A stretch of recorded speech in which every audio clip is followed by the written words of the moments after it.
नमस्ते दादा, नमस्ते. मी चांगला आहे दादा, पण आमच्या इथे एक प्रॉब्लेम झालाय.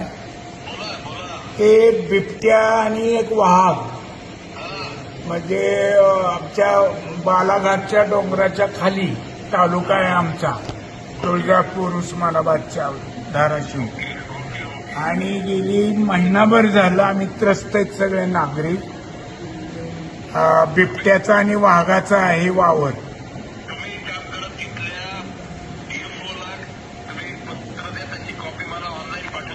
जी,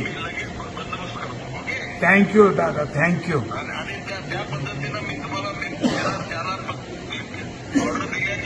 हा, आभारी आहे दादा, आभारी. ओके, नमस्ते.